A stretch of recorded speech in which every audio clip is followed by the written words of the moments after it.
अस्सलाम वालेकुम दोस्तों। आज पाकिस्तान और ऑस्ट्रेलिया के दरमियान दोस्तों दूसरा वनडे मैच खेला जाएगा और इस मैच का टाइम टेबल और शेड्यूल भी सामने आ चुका है। जी हाँ दोस्तों, अब ये मैच कितने बजे शुरू होने जा रहा है आइए जानते हैं, क्योंकि ये मैच लाहौर के एक इजाफी स्टेडियम में खेला जाएगा, जबकि पहला वनडे मैच आप सब जानते हैं रावलपिंडी क्रिकेट स्टेडियम में खेला गया था। आइए जानते हैं कि इस वक्त मैच की टाइमिंग क्या रहने वाली है, ख़ास तौर पर दूसरे मैच के लिए नई प्लेइंग 11 क्या होगी। रावलपिंडी में जो प्लेइंग 11 खेलती है अब लाहौर के गद्दाफी स्टेडियम में नई प्लेइंग 11 मैदान में उतारी जा रही है। बड़ी तब्दीलियां हो चुकी हैं। बेशक पहली जीत मिल गई है, लेकिन दूसरी जीत दोस्तों सबसे ज़्यादा अहम है, क्योंकि अब कुछ लोग कह रहे हैं कि ऑस्ट्रेलिया यहां पर कम बैक करेगा और कुछ लोग कह रहे हैं कि यहां पर पाकिस्तान जो है ना वो ऑस्ट्रेलिया को वाइट वॉश करने की तैयारी कर रहा है। तो ऑस्ट्रेलिया भी दोस्तों अब आगे जो है ना पाकिस्तान को वो नहीं छोड़ेगा, कुछ लोगों का ये मानना है। लेकिन सामने दोस्तों आप सब जानते हैं शाहीन खड़ा है।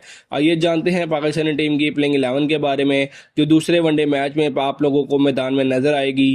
किन खिलाड़ियों की छुट्टी हो चुकी है और किन खिलाड़ियों का कमबैक हुआ है, और कौन से नए खिलाड़ी आप लोगों को इस दूसरे वनडे मैच में नजर आएंगे। इस मैच की टाइमिंग भी जानते हैं, टाइम टेबल और शेड्यूल भी देखेंगे। मुकम्मल तफसीलात आप लोगों के साथ इस छोटी सी वीडियो में शेयर करते हैं।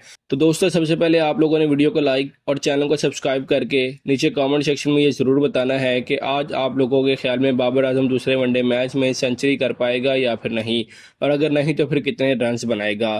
तो दोस्तों अब आप लोगों के साथ प्लेइंग 11 शेयर करते हैं।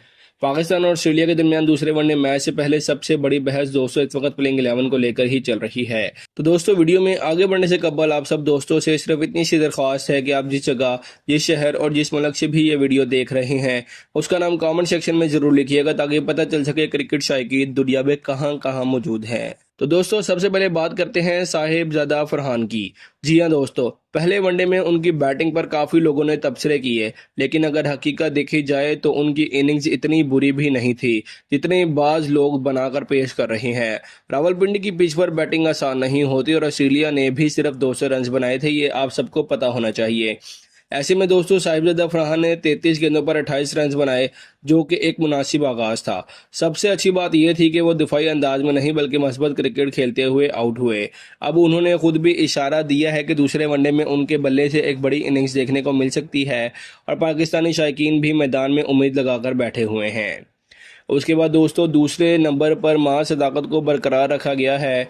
काफ़ी दिनों से खबरें गर्दिश कर रही थी कि शामिल हुसैन को मौका दिया जा रहा है, लेकिन अब इतलात यही है कि दूसरे वनडे में मां सदाकत ही खेलेंगे। टीम मैनेजमेंट दोस्तों शायद उन्हें मजीद मौका देना चाहती है ताकि वो खुद को साबित कर सकें। अगरचे उन पर दबाव मौजूद है, लेकिन उन्हें मुसलसल मौका देना टीम के तवील मुद्दती प्लानिंग हिस्से का इस वक्त नज़र आ रहा है। अब बात करते हैं दोस्तों उस खिलाड़ी की जिसने पूरी कौम को नजरें जो है ना जमी होती हैं, यानी बाबर आजम की। जी हाँ दोस्तों, ऐसा महसूस हो रहा है कि बाबर एक बार फिर अपनी पुरानी फॉर्म में वापस आ रहे हैं। बांग्लादेश के खिलाफ सीरीज में भी उनका बैट खूब बोला और पहले वनडे में भी उन्होंने 69 रन की शानदार इनिंग्स खेली। सबसे अहम बात यह है कि वर्ल्ड कप करीब आ रहा है और ऐसे वक्त में बाबर आजम का फॉर्म में आ जाना पाकिस्तान के लिए ज़बरदस्त खबर है। अगर बाबर इसी तरह खेलते रहे तो ऑस्ट्रेलिया के जो है ना दूसरे वनडे में भी मुश्किलात पैदा हो सकती हैं। उसके बाद दोस्तों नंबर 4 पर गाजी गोरी को रखा गया है, और यह नाम अभी तक शायकीन के दरमियान बहस का मौजू बना हुआ है। कुछ लोग उनकी शमूलियत के हक में हैं, जबकि कुछ लोगों का ख्याल है कि ये ज़्यादा तजुर्बाकार खिलाड़ी जो है ना मौका नहीं मिलना चाहिए उनको, क्योंकि ये एक विकेट कीपर बैटर के तौर पर मैदान में आए हैं, इसलिए उन पर इजाफी जिम्मेदारी भी होगी। अगर वो इस मौके से फ़ायदा उठा सके तो फिर टीम में अपनी जगह बनाने में मजबूत हो जाएंगे। हालांकि पिछले मैच में बड़ी ज़बरदस्त बैटिंग की थी उन्होंने, उसके बावजूद कुछ लोग उनके सिलेक्शन के ऊपर तनकीद कर रहे हैं। उसके बाद दोस्तों नंबर 5 पर पाकिस्तान के नायब कप्तान सलमान अली आगा मौजूद हैं। अगर इस वक्त पाकिस्तान के सबसे मुस्तकिल खिलाड़ियों की बात की जाए तो सलमान अली आगा का नाम सबसे पहले आएगा। मिडिल ऑर्डर में इस्तेहकाम पैदा करना हो, मुश्किल हालात में पार्टनरशिप बनानी हो, या फिर रन्स की रफ्तार बढ़ानी हो, सलमान अली आगा हर किरदार निभाने की सलाहियत रखते हैं। यही वजह है कि टीम मैनेजमेंट उन पर मुकम्मल एतमाद करती है। उसके बाद दोस्तों नंबर 6 पर अरफात मिन्हास मौजूद हैं, और सच पूछें तो इस वक्त पाकिस्तान क्रिकेट में जितनी उम्मीदें उस नौजवान से वाबस्ता हैं शायद ही किसी और नौजवान खिलाड़ी से हों। पीएसएल में उन्होंने मुल्तान सुल्तान के लिए शानदार कारकर्दगी दिखाई और कई मौक़ों पर टीम को मुश्किलात से निकाला। अरफात मिन्हाज बैटिंग ही नहीं बल्कि बॉलिंग में भी अहम किरदार अदा कर सकते हैं। अगर उन्हें सही अंदाज में इस्तेमाल किया जाए तो मुस्तकबिल में वो पाकिस्तान के लिए एक ऑलराउंडर साबित हो सकती हैं। अब आते हैं दोस्तों सबसे बड़े खिलाड़ी पाकिस्तानी टीम के अब्दुस समद की तरफ।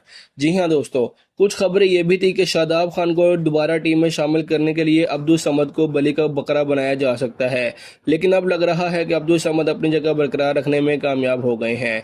अगर मिडिल ऑर्डर को देखा जाए तो दोस्तों इस वक्त नंबर 7 पर उनसे बेहतर ऑप्शन मौजूद नहीं है। इस वक्त उनके पास पावर हिटिंग की सलाहियत भी मौजूद है और आखिरी ओवर में तेज़ रन बनाने की काबिलियत भी रखते हैं। और सबसे दिलचस्प मामला दोस्तों जो सामने आया है, इत्तलात के मुताबिक अगर लाहौर की पिच स्पिनर्स के लिए मददगार हुई तो सुफियान मुकीम को मौका दिया जाएगा, लेकिन अगर विकेट में रफ्तार और बाउंस मौजूद हुए तो फिर नसीम शाह की वापसी मुतवक्की है। और यही वो पोजीशन है जहां मैच से चंद घंटे पहले तक तब्दीली का इम्कान मौजूद है। दी टीम मैनेजमेंट दोस्तों पिच रिपोर्ट को देखकर आखिरी फैसला करेगी। उसके बाद दोस्तों इब्रार अहमद का नंबर आता है। जी हाँ नाजरीन, इब्रार अहमद वो बॉलर हैं जो किसी भी वक्त मैच का रुख बदल सकते हैं।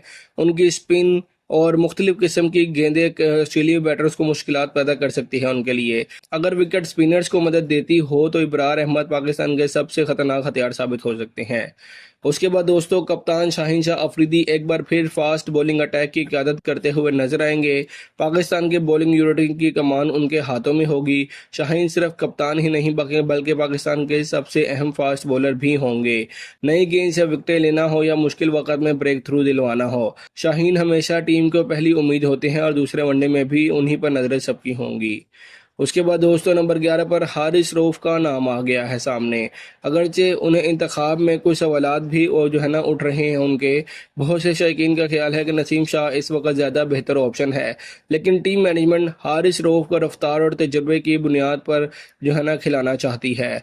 अगर हारिस अपनी रफ्तार और जारहाना बॉलिंग को बेहतरीन इस्तेमाल कर सकते हैं तो ऑस्ट्रेलिया के बैटर्स के लिए मुश्किलात पैदा कर सकते हैं, लेकिन दोस्तों हारिस रऊफ से उम्मीद लगाना फ़िलहाल कोई अच्छा फ़ैसला नहीं होगा, क्योंकि आप सब जानते हैं कि वो आखिर में आकर भी रन्स खा लेते हैं और लो स्कोरिंग तो वो डिफेंड कर ही नहीं पाते।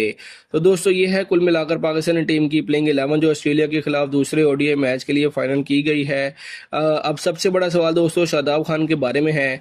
अभी तक उनकी शमूलियत या अदम शमूलियत के हवाले से मुकम्मल यकीन के साथ कुछ नहीं कहा जा सकता। मुख्तलिफ इतलात सामने आ रही हैं और ऐसा लगता है कि टीम मैनेजमेंट भी आखिरी लम्हों तक मुख्तलिफ ऑप्शन पर गौर कर रही है। मुमकिन है कि मैच से पहले 1 या 2 तब्दीलियाँ देखने को मिल जाएं। अब नज़रें सबकी लाहौर की पिच पर होंगी, रिपोर्ट पर होंगी और टास्क पर होंगे क्या कि कंडीशन को देखते हुए शादाब खान को ड्रॉप किया जाता है और पाकिस्तान ऑस्ट्रेलिया को जीतने में कामयाब होता है या फिर नहीं। अब अगर दोस्तों इस मैच के टाइम टेबल और शेड्यूल की बात की जाए तो ये मैच 2 जनवरी को या लाहौर के गद्दाफी स्टेडियम में खेला जाएगा और ये 4:30 पर शुरू होगा। तो दोस्तों ये थी हमारी आज की वीडियो। मिलते हैं अगली वीडियो में, तब तक के लिए अल्लाह।